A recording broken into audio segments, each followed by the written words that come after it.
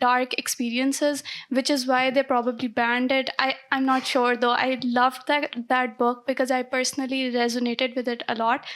I also have undiagnosed ADHD. The moment I read the second paragraph, I was like,